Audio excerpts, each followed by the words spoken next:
जय हिंद दोस्तों। आज हम बात करते हैं कि जो दुनिया में गरीबी और अमीरी है उसके पीछे मेन कारण क्या हो सकता है। सोशल कारण है, साइकोलॉजिकल कारण है, या फिर सरकार के कुछ ऐसे जो उसका मैकेनिज्म है उसकी वजह से गरीबी और अमीरी है।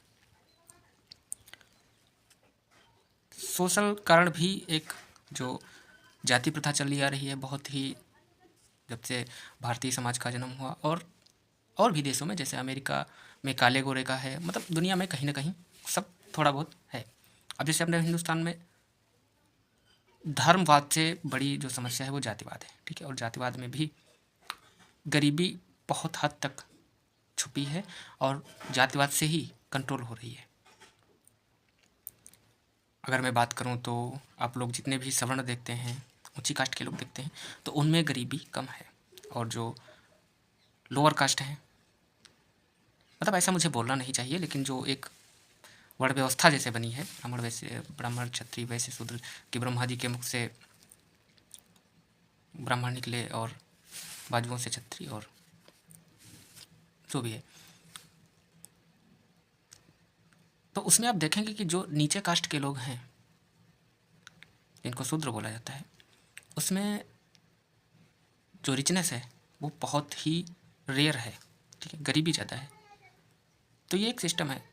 और साइकोलॉजिकल की बात करें तो उनके दिमाग में पहले से ही भरा है कि हम गरीब रहेंगे, क्योंकि माता पिता गरीब थे, उन्होंने मेहनत मजदूरी करके कैसे भी थोड़ा बहुत पढ़ा लिखा दिया, बच्चे भी उनके ज़्यादा हैं, तो उनको भी आगे यही सोच रहती है कि हमको आगे ऐसे ही करना है और ऐसे ही दुनिया चलती है।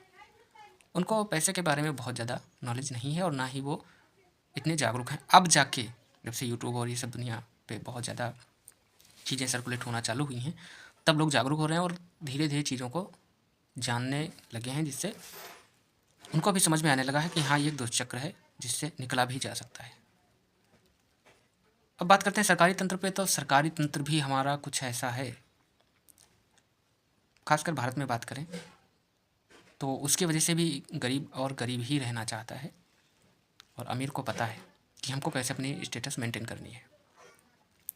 सरकारी योजनाएं भी हैं, उसकी वजह से जो गरीब हैं, कहना तो नहीं चाहिए, उनको मोटिवेशन नहीं मिल रहा है कि वो आगे बढ़ के कुछ और काम करके और ज़्यादा पैसा अर्जित करें। भाई, उसको राशन मिल रहा है फ्री में, सरकार सुविधाएं दे रही है, पानी भी मिल रहा है, बिजली भी थोड़ी बहुत फ्री मिल जा रही है कहीं कहीं स्टेट में, और अगर है भी तो जैसे अपने यूपी में बात करें तो थोड़ा लोअर रेट पे मिल जाती है। मान लो 100 यूनिट जो है उसका रेट अलग है, उसके बाद अगर खर्च करता है जो गरीब आदमी है वो उतने में निपटा लेता है अपना।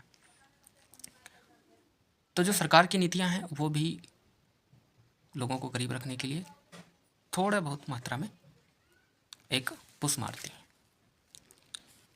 लेकिन जो आज जनरेशन होशियार हो रही है, मैं यूट्यूब का तो बहुत ज़्यादा एक शुक्रिया मतलब करना चाहता हूँ। चाहे गूगल से लोग इतना ज़्यादा सर्च नहीं करते, प्रभावित नहीं होते, लेकिन जब यूट्यूब में अगर आप उस तरीके का कंटेंट कंज्यूम करने लगते हैं तो आपको लगने लगता है कि हाँ, ये एक ऐसा माध्यम है, बहुत से ऐसे तरीके हैं जिसकी वजह से जो यूट्यूब में बताए जाते हैं गरीबी के दुष्चक्र से निकला भी जा सकता है, ठीक है। अब आगे कितनी प्रोग्रेस होगी ये तो हम आने वाले समय में ही देखेंगे, लेकिन हाँ, मुझे ऐसा लगता है कि आने वाले समय में गरीबी कुछ ना कुछ कम ज़रूर होगी, ठीक है। तो एक पॉजिटिव सोच के साथ आज वीडियो ख़त्म करते हैं। 5 मिनट से ज़्यादा वीडियो नहीं लेके आएंगे बस। Thank you.